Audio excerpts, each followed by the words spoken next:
I understand you partnered with Verizon on a mobile app. Tell me about that.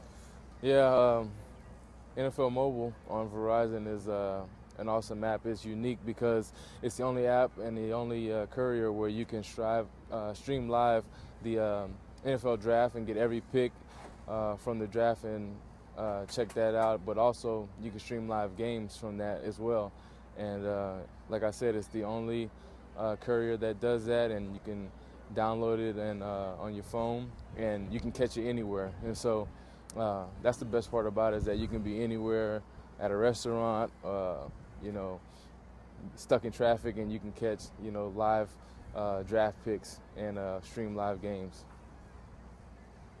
So it's versatile. Would you say it's as versatile as Matt Forte is rushing and receiving the football?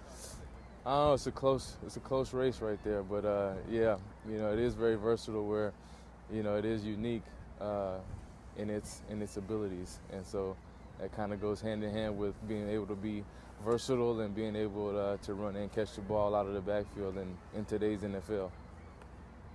Well, and that's one thing I've always noticed about you as since you joined the Bears and were in the NFL was your ability to constantly fall forward. It didn't matter how many guys were approaching you or tackling you from any angle, you were always able to fall forward. What was that? How were you consistently able to do that, Matt?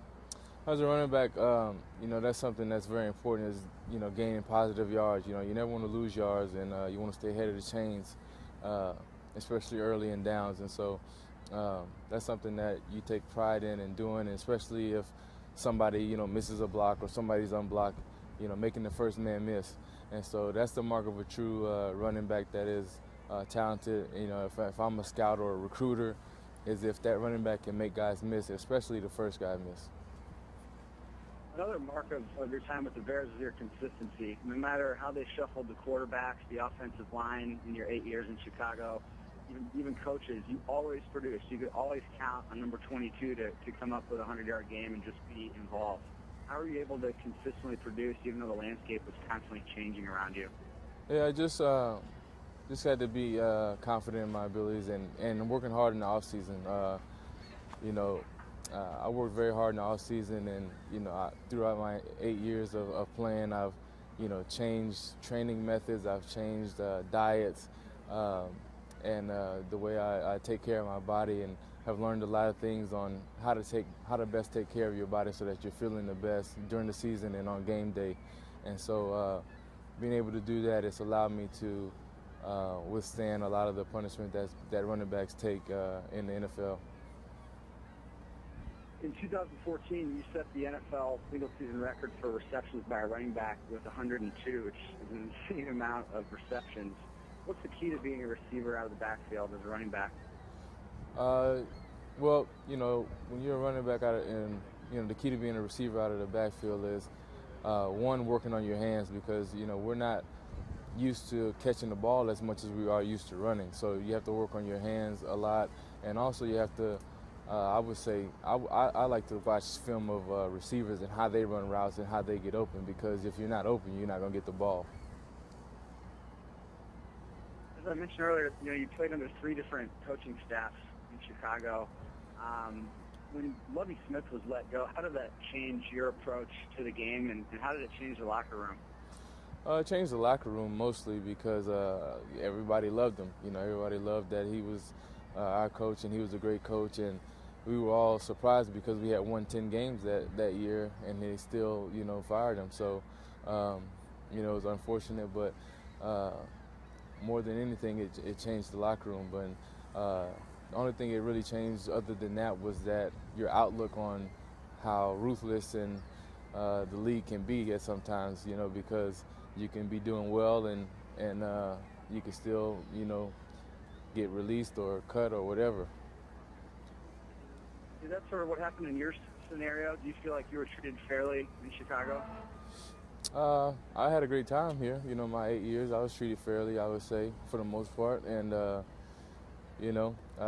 think it depends on, the teams that you're with. A lot of teams, they treat guys where if they have if they have the ability to, use leverage against them, then they'll use it. And in some guys, they just, they reward players that have outplayed contracts and done stuff like that, and they do well by them. But it just depends on what organization you play for. Sure. Does it seem weird to not be a Bear anymore, Matt? I mean, it just feels weird for me. I can only imagine how it feels for you. Yeah, it does.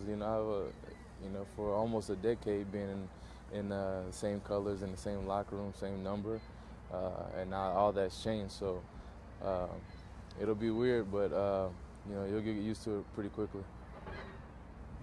What player was your inspiration as you were a younger guy, Matt, as you were coming up? A lot of different running backs. Marshall Faulk, especially him being from Louisiana, loved him. He was a runner and a catcher out of the backfield. Barry Sanders, obviously, Emmitt Smith as well, was during my era. So, and then when I came to Chicago, knowing that Gale and Walter Payton played here was also super motivation for me to, try to be the best at what I do. What defender have you faced the most in your career that gave you the most trouble or hit you the hardest? I don't know. I can't put a finger on that. We obviously being in the NFC North the past 8 years, faced Green Bay a lot, Minnesota a lot, and Detroit. So, just facing those guys twice a year, and sometimes three. Being in the playoffs. That one year we played them 3 times, Green Bay. So, I can't pick out one specific defender. With the draft on Thursday, you were a second-round draft pick of the Bears. A lot of fans didn't see it coming. Jerry Angelo wasn't known for doing anything offensively early in drafts. What do you remember about the feeling of getting into the Bears locker room the first time and putting on that helmet and just getting through the whole process? Yeah, I knew that I had a lot of work cut out for me. Just because I got drafted doesn't mean, you sit back and relax. My dad told me that. He was like, your work has just been being started. It's not over yet. And so I've been able to use that throughout my entire career as motivation to continue to work hard every single day, even though I'm a veteran in the league. And so, I knew I had a lot of work still left to do. And when I first got in the locker room, I took it as that I was starting from the bottom and continue to work my way to the top. Matt, appreciate the time today. Have a great season in the Big Apple. Thank you right. so much. Thank you.